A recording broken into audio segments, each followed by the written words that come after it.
Hey guys, before you watch this video, make sure you go back and quickly check out the thank you video. It's directed towards all of you and I wish for as many people to see it as possible. If you've already seen it, well, enjoy the show. Hey guys, I'm MegaGWolf and welcome to the Sonic Fan Showcase. Today we'll be looking at a fan game which was highly recommended by pretty much anyone, and for very good reason. I already intended on mentioning it at some point, so why not do it now? As we check out Sonic the Hedgehog Classic.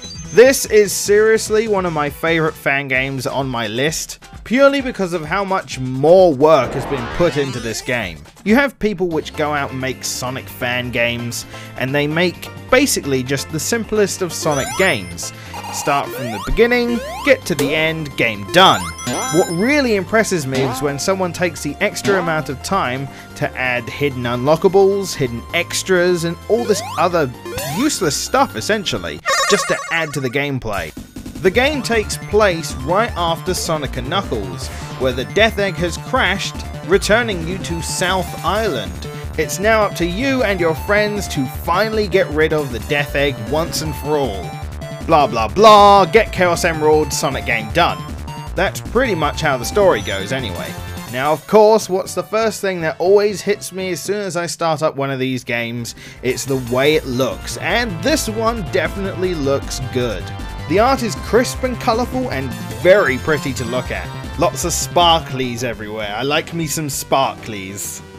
But the level design is also something that appeals to me, taking an original idea, maybe something they've used in a previous Sonic game, and then enhancing them, giving them more polish, making them feel more alive and vibrant. Though it is always a shame that these games kind of run in a smaller resolution, this one you can maximize, although it looks a little bit odd at first, you get used to it.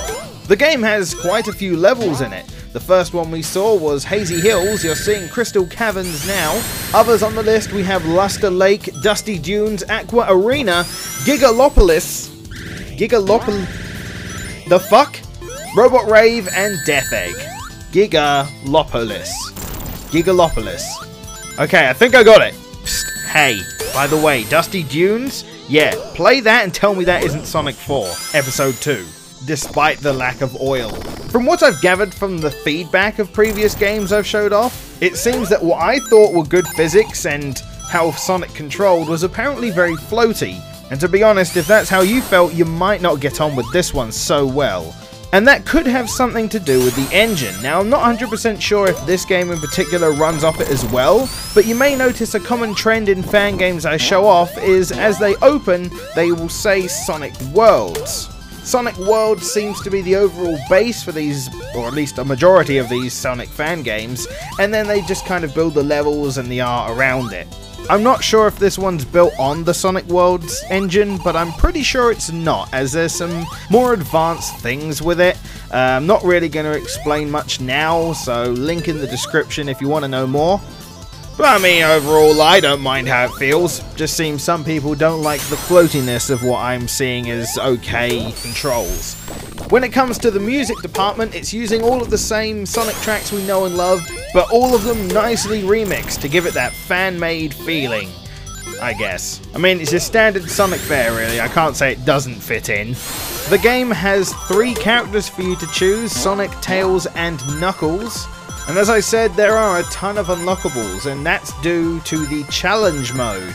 Though I don't have any footage of challenge mode, purely because I would like you to go out and actually play the game rather than me show you everything. Challenge mode is this huge set of challenges that are based on each of the levels, which give you specific goals. One of my favourites is you start as Super Sonic, your rings rapidly decrease, you have to get to the finish of that level before you fucking die. But doing these challenges doesn't leave you high and dry. Doing them actually unlocks extras within the game. As an example, the first 3 things you're going to unlock is the ability to change the sprites that you use between Sonic 1, 2 and 3. Oh man, I'm dying a lot, aren't I? But then it gets more interesting. You also unlock the ability to use Hyper Sonic. you get a level select, you get a secret level, you get Giant Sonic, you get Ashura Sonic, you get Tiny Sonic. There's just so much awesome stuff to be done, and you need to play the whole game to get all of this awesome stuff. It makes replayability for this a must. Again, it's that extra bit of work that are put into these games that make me enjoy it so much more. Of course, I don't know if I'll ever find time to actually do all these, but hopefully maybe one day. But these have been my thoughts on Sonic the Hedgehog Classic, and as usual I'll link the place that you can download it in the description, providing it's still there. It should be there. I hope you check this out and give me your thoughts on the game as well. I'll see you next time on the next Sonic Fan Showcase. Thank you for listening.